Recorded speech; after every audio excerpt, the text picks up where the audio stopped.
What is going on, Jet fans? Matt O'Leary back with another video. Today I am reacting to Robert Saleh's quotes on the future for Aaron Rodgers. Yes, I know it's still kind of a bummer. It's still very much so fresh, but Robert Saleh spoke to the media earlier today, about Aaron Rodgers and the future of Aaron Rodgers, and he had this to say. Has there been discussions about the future at all? I haven't gone down that road with him.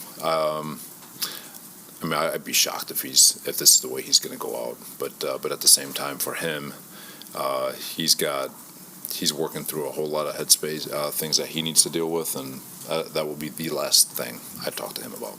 I'd be shocked if this is the way he's going to go out. Agree.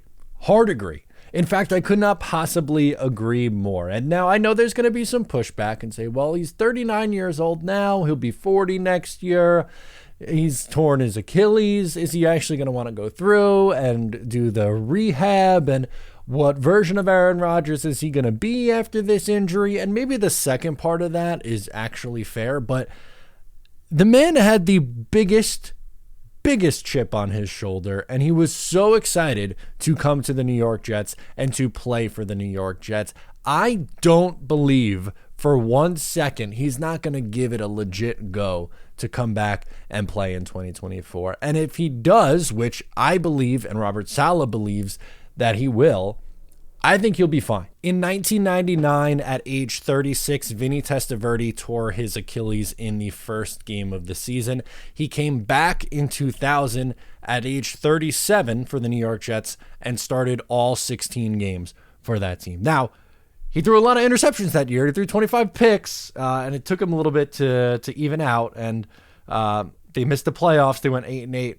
He played 16 games again at 38 in 2001 before eventually losing his job to Chad Pennington, in 2002.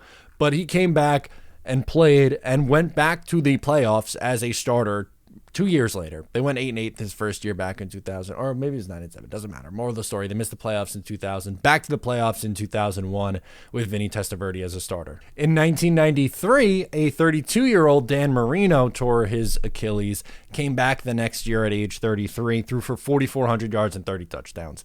Granted, 33 and 40 is a little bit different, but technology has changed, and Aaron Rodgers, from the physical shape that he is in that Tom Brady element of where they are just these unique specimen of a human being, where their body is much younger. Well, I mean, not technically, but their body is essentially like 5 years younger than what it actually is, just by, the quality of shape and that they keep themselves in, and how they, handle themselves in the off season. It's very obvious. And he came in and said this wasn't going to be a one and done thing, and I don't think that now changes because of this injury. I think if anything, that enhances it. I am absolutely going to come back, and I got something to prove. If you thought he had a chip on his shoulder before, what do you think it's going to look like after being counted out after a season-ending injury in the first game of the season? Oh, and also, just after I finished recording, Aaron Rodgers posted on his Instagram saying, "The night is darkest before the dawn, and I shall rise yet again." Aaron Rodgers is coming back in 2024.